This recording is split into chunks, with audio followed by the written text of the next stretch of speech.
So you're welcome to today's class, and by His grace, what we are going to be considering in today's class is something very much important, and that's your customer persona.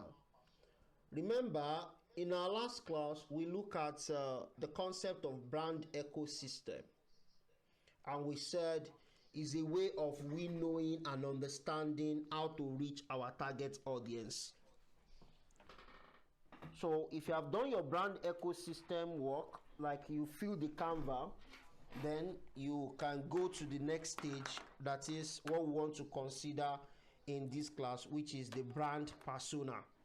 That is the customer persona rather.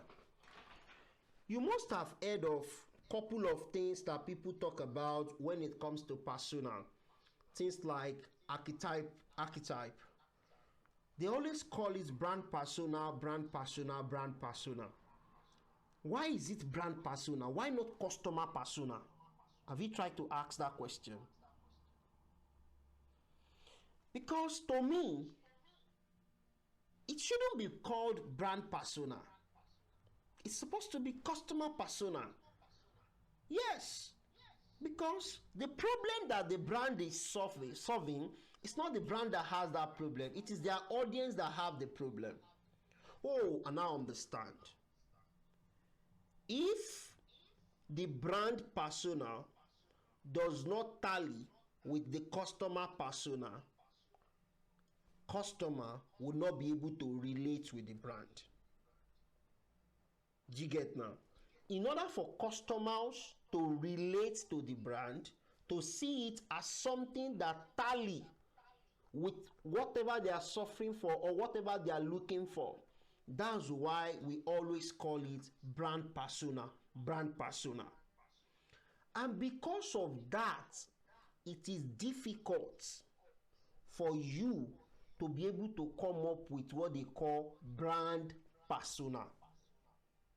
But because you are in this class that we are meant to make everything simple, we are going to what? Make it known that let's look at it from customer perspective.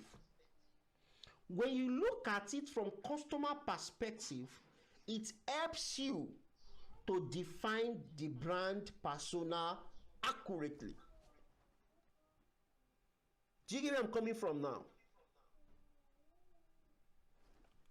Now, I will break it down so that you understand. When you talk about customer persona, what are we talking about? We define it here. We said a persona represents a detailed archetype of a customer, helping you understand their motivations, frustrations, and how they might engage with your brand. That is what persona does for you. So when you say brand persona, what is the function of it? The function of it is that it helps you with the detailed archetype of a customer. It helps you to understand what motivates those customers, what frustrates them, and how they might what? Engage with your brand. Now that you understand what they call persona, what do you think is more important in that definition? Who knows? Who can tell us what is important in that definition? If you look at it again, look at the definition again.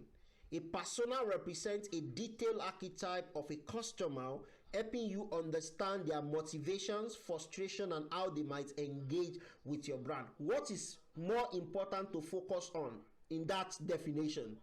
I want it to be interactive. I need response from someone. Their motivation and frustrations. Frustration, yeah. I think it's how they might engage with your brand. You say what? How they engage with your brand. How they engage with your brand, motivation, and frustration. Thank you. Those three things are the important thing that you want to do what? That you want to focus on. That means if you really want to get the persona of a customer that will help you to define the persona of your own brand, that you can call brand persona, you must understand what motivates the people you are targeting, what frustrates them, and how they can engage with your brand.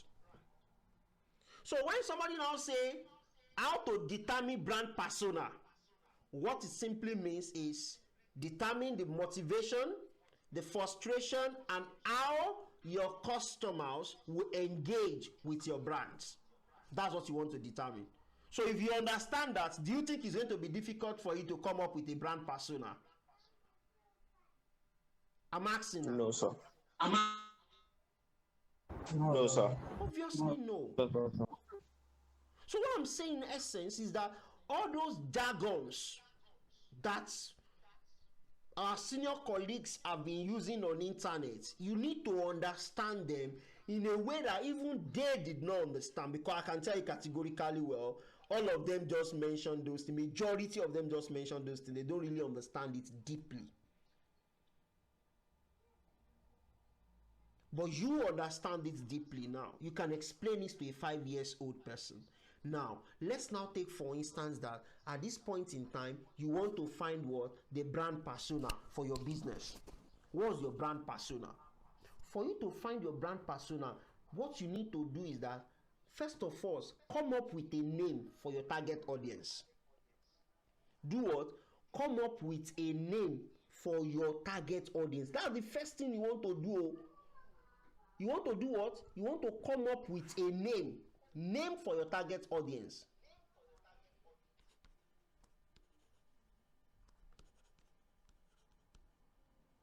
When you get their name, come up with any name. Don't just say a female within the age. No, make it real, make it human. Mark, are you? Write down that person's name. Give that person a name. Mark Audu. Okay, good. What's the age of that person? Write down their age. Okay, give or take, let me say 28. What profession is that person? You have to what? Write down. What's the profession of Mark? Okay, a freelance graphic designer. If that's your own target audience, I'm just talking. Are you getting where I'm coming from now? You want to understand the motivation, you want to understand the frustration, and you want to know how they are going to engage with your brand. Those are the 3 things you want to do. So for you to do those 3 things, that's why you first of all name that person, give them a name. What is their age? What is their profession? You want it to be human. You want to see it in a real sense. Physically, you want to understand. You want to assume that, yes, I want to solve this particular person's problem. And that's another skill to learn. Always learn to what? Shrink and streamline things to one thing so that it increase your focus. Do you get where I'm coming from now? So, back here, the profession, the location. I think you are staying in Plateau. Is Mark staying in Plateau? I don't know, but I know he's in Nigeria. What's his lifestyle? You have to understand the kind of lifestyle he lives. Oh, this person just moved from church to what? To classes or to seminars. So you have to have a basic idea of the kind of lifestyle they live. What's their needs? What does it that this person need? What's his frustration? What's his quote? And when I say quote simply means like a word of encouragement that they are saying to themselves, that they are using to give themselves hope. Do you get that now? So let's look at it now. We have an example here. We have Maria Daniels. That's the name. Have you seen that now? What's the profession? Aspiring entrepreneur and a freelance designer. This is it here now. Put the image of what's it called? The name plus the title. So where is the name? Where is the title? This is it. You see the name? Maria Daniels. The title, the profession rather, aspiring entrepreneur and a freelance designer. What's the title? Just name their journey. Name it. Give it a title. The motivated creative. Do you get that now? Oh, the business owner, or let me say the conglomerate business owner, or the unique seller, You know, you just want to name their journey. You want to give it a particular name. So I gave this one the motivated creative. Do you get where I'm coming from now? So that's the first thing. Get a picture to represent them. This picture is very close to aspiring entrepreneur and a freelance designer. You go know them. Now then they always dress like they always feature what they want to become. You know, I'm just joking here, guys. So just get a picture to represent the person you are talking about. So now you see the age, location, lifestyle, needs and frustration. You don't want to itemize it. Get this clear. You don't want to do what? You don't want to itemize it. You want to write it like a biography for them. Please, guys, are you getting what I'm trying to say here now? You want to write it instead of you to just itemize it. Don't itemize. Write. You can first of all, like just like when you are trying to draft something, you can itemize first. When you finish itemizing it, put it like what? A composition. Like compose it like you're writing about that person. You know when they ask you to write the demographic of somebody or what do you know, biography. Yeah. Sorry, Jerry, I'm not an English guy. So biography of that person, make it look like that. So because it gives you more focus when you do that. Look at this now. Look at this. You see the profession, the location, the lifestyle, the needs, the frustration, all of this. I'll put it just in a single statement. Maria is a 28-year-old freelance designer based in Atlanta, Georgia. She's passionate about creating visual stunning designs, but often feels overwhelmed by the business side of her career. Can you see what has happened there? You know, I've highlighted what's there. Her name, her age, her profession, her location. She's passionate about creating visual stunning design, but often feels overwhelmed by the business side of her career. You see, I've mentioned what? Her needs and what? Her frustration. Maria recently started dreaming of launching her own design studio but struggles with pricing her work, managing clients, and building a solid financial foundation. Is Maria representing you? That's the feel that you want us to have. You want Maria to represent like large numbers of people that you are targeting. Though she's highly talented, she often feels like her creativity is undervalued, leading to her to undercharge for her work. She spends impulsively on software, courses, and tools she thinks will help, but they often go unused. Maria wants to bridge the gap between the creative talent and business acumen. Can you see the way I summarize that? If I'm reading the story of, I want you to be sincere and I want you guys to respond so that I will know that yes, we are actually doing the work here. When I read the story of Maria, does it resonate with you?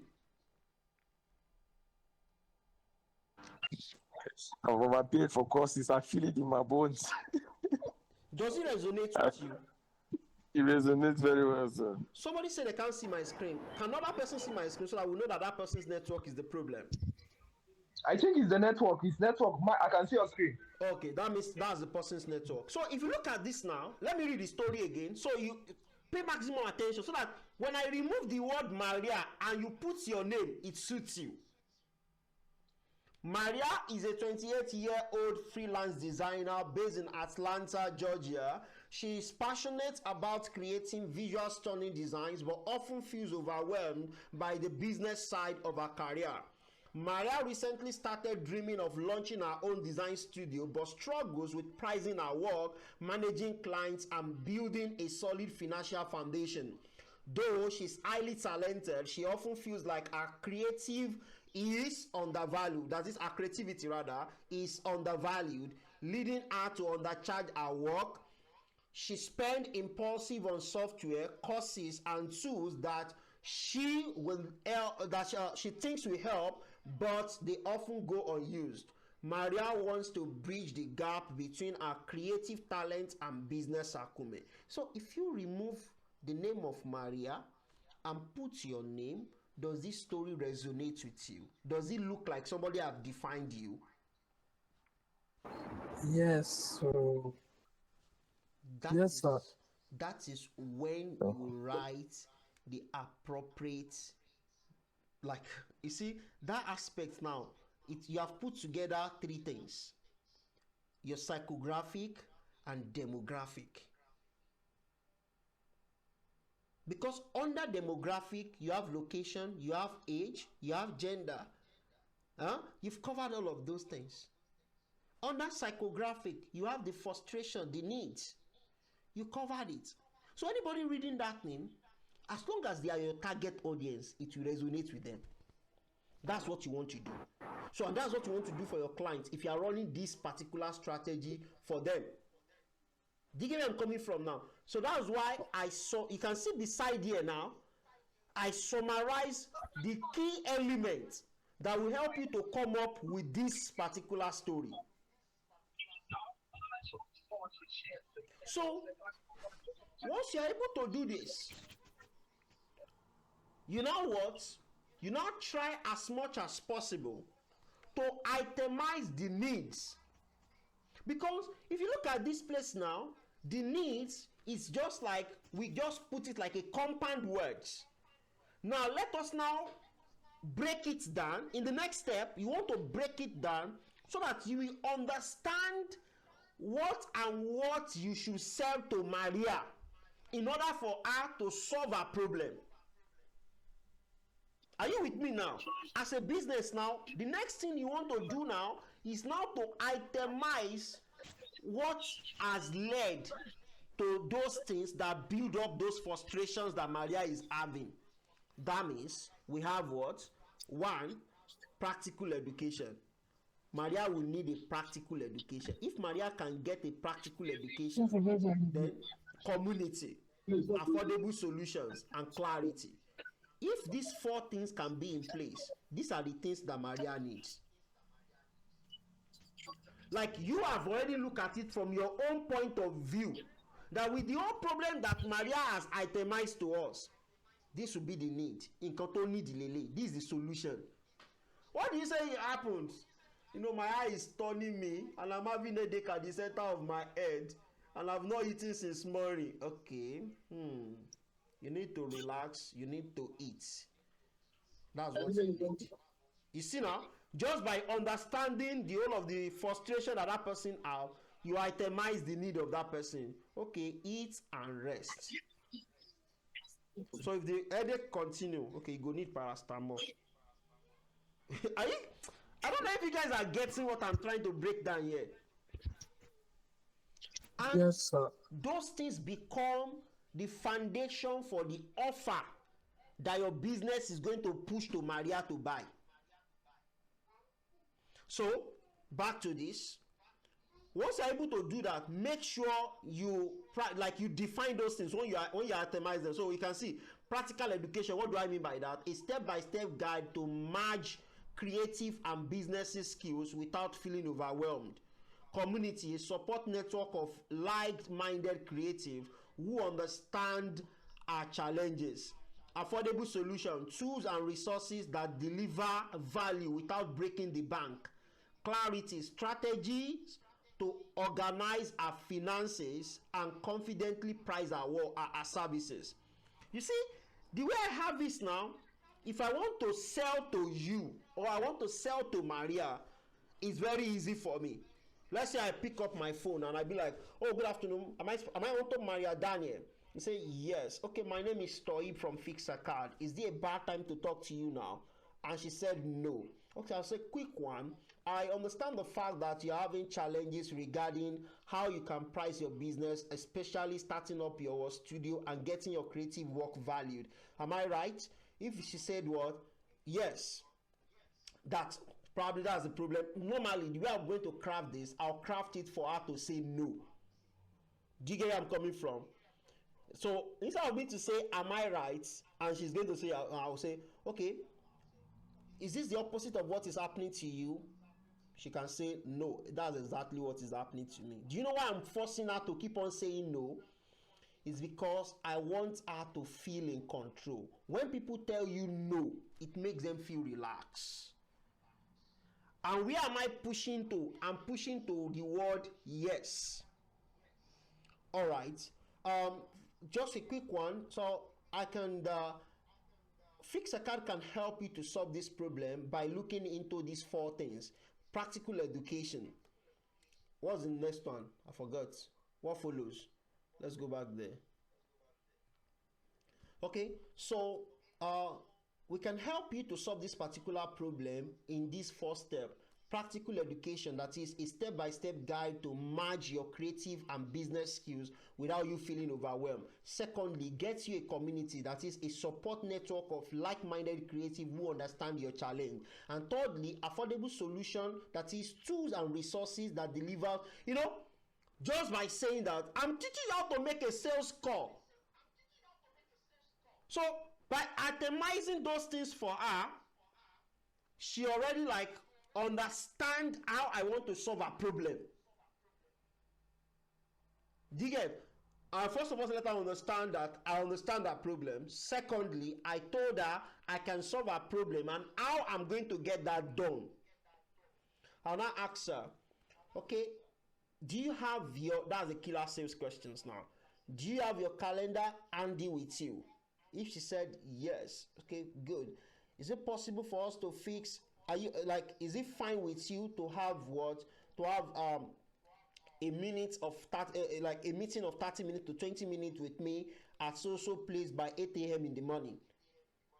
If she said yes, in order for us to discuss that, if she said yes, then that yes is yes. Why do I pick 8 o'clock in the morning? If somebody can give you that time, that valuable time to discuss their business with you, trust me, you already sell to them. They already buy to you. That's a very valuable time. Not you picking evening. When the person is already tired, we are even talking, the person is yarning. So that's a very precious time that they've booked with you. And once you get that done, you've gotten Maria to sell. But you might not be able to itemize what you are offering, your solution, the way I've itemized it like this, if you don't have it on ground. It should not live in your head. You have to be seeing it. So, what's the pain point and the challenges? Financial security, lack of structure, information overwhelm, self-doubt. Where did you want to use this? This is what you want to use to craft your 125 questions. So, I said 125. 25 questions at least. 25 questions that you are going to be asking Maria, or 25 questions that you are going to be building content around, depending on what you want to do. What are we doing? We are building persona. So, quote, I know my work has value, but I feel like I am constantly fighting to prove it to myself and my clients. I just want a clear path to success without all the guesswork. I'm telling you sincerely, I don't know you from anywhere, but I'm very sure this is your quote. If you put together anything you have in your mind, the way you encourage yourself on a daily basis, the kind of conversation you have in group or with people, this is what the conversation can be summarized as. If you say it in different ways, you should be translating to the meaning that this one is going to translate. That's how much you want to do your homework in coming up with your persona. Now that you've done that, you go to customer journey. Now, what is it in customer journey? This map the personal's path from identifying their needs to choosing and engaging with your brand. Do you get where I'm coming from now? So, how do they want to what? When it comes to customer journey, it's quite simple. Just what? Get up and put it like this. Moment 1, recognizing the need. Moment 2, discovering. Moment 3, first engagement. Moment 4, purchasing decision. And moment 5, this should be, I think there's a mistake here. There's need to correct this. So moment 5 is going to be that what? They've made a decision to buy from you.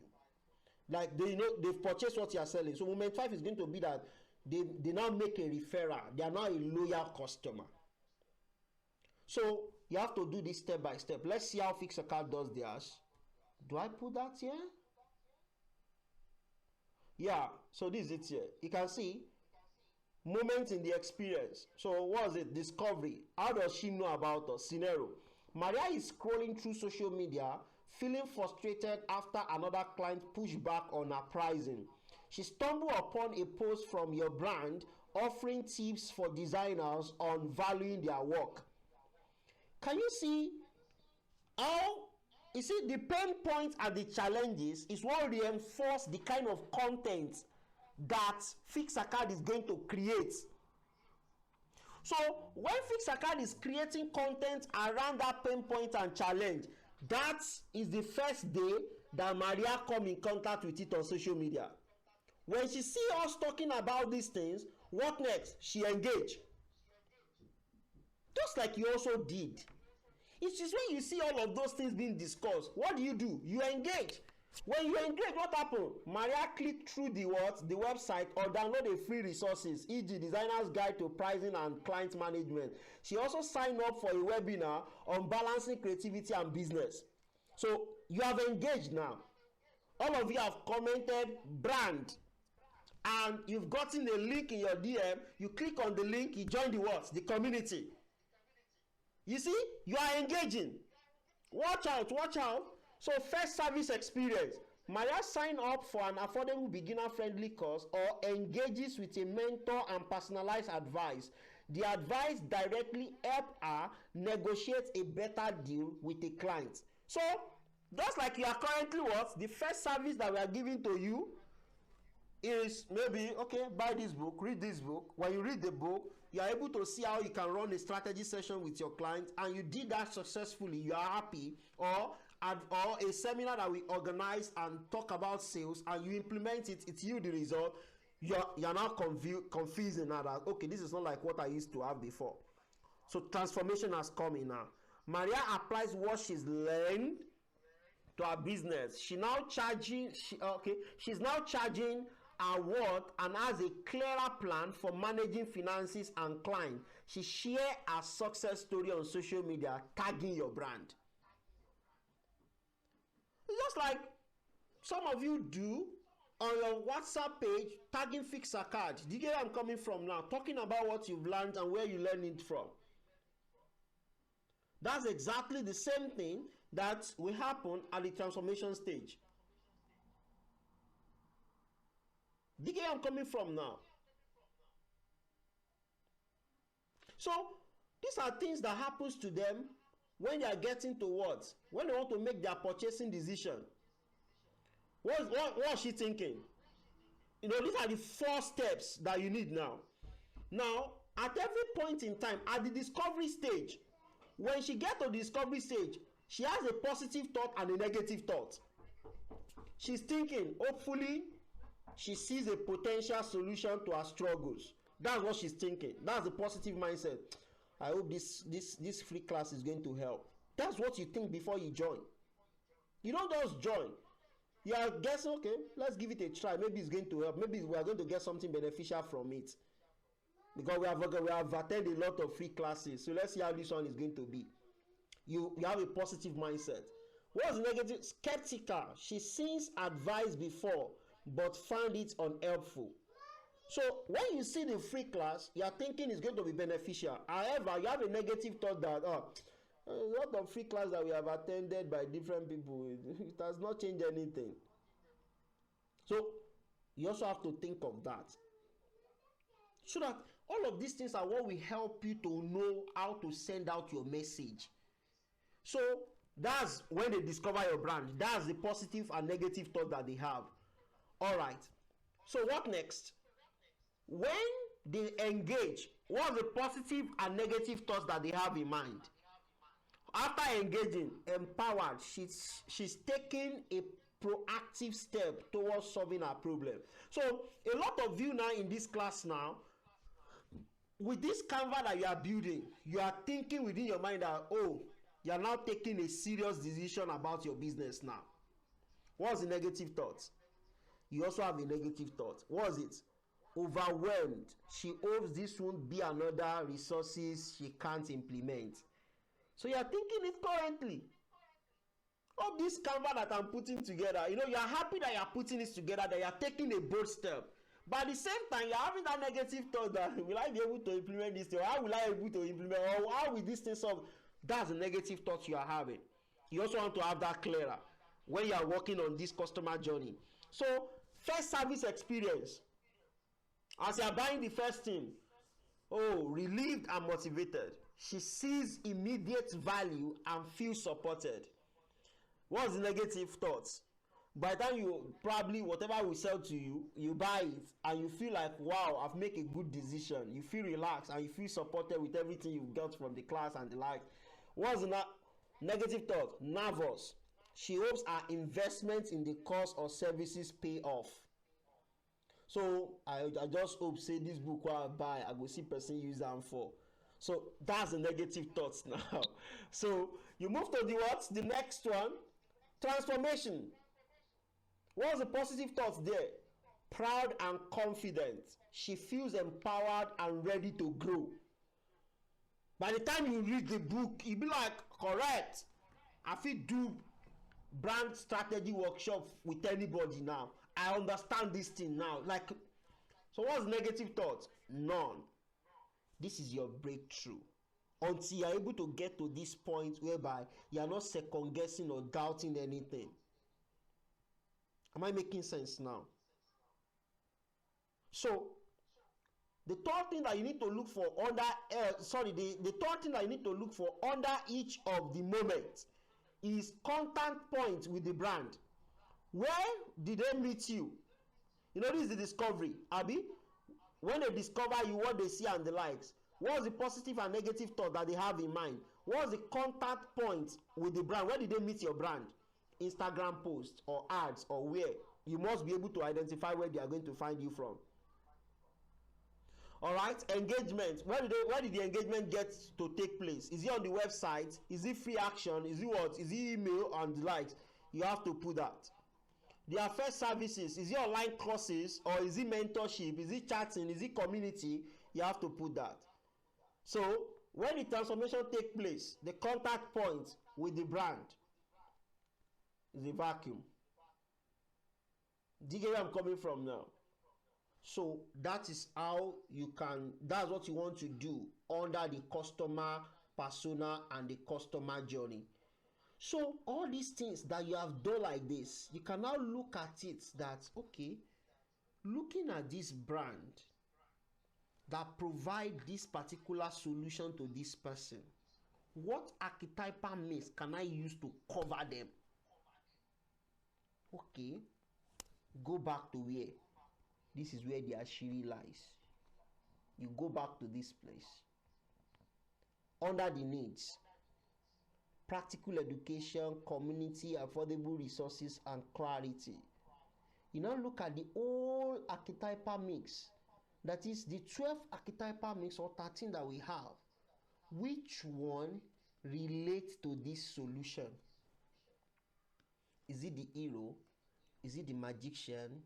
Is it the jester? Is it the sage? Do you get where I'm coming from? Is it the caregiver? When you look at it, you can now see that, Fixacard is sage. Why? Because almost what they do is educative. Are you getting this now? They provide education and you can see that from the point of needs. At the same time, they are caregiver. Because they create a community that gives. So, a brand can have more than one archetypal mix.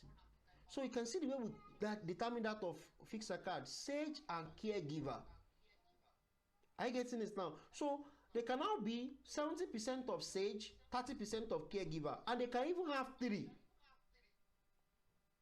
A brand can have 4. It can have, but reasonably, 3 is fine. So I'll leave you to read more about archetypal mix because I actually do not cover that in this book, and I don't know if we are going to be holding a lecture that will cover that soon, but can read more about each of the archetypal mix online so that you'll be able to know how you can now classify brands. And so when they're now talking about the persona of a brand and they tell that brand is sage and what and caregiver, you can easily understand why they categorize them like that by understanding the persona of their client. So the more you can now do this, the more you can evaluate brands, the more you can talk about brand personas and what have you. Do you get that now? So that's about that. So in our last class, we are going to be looking at brand touch points. So do well to fill your, what is it called, your Canva for customer journey and brand, your customer persona. Thank you so much for making it to today's class. See you guys on the next one, by God grace.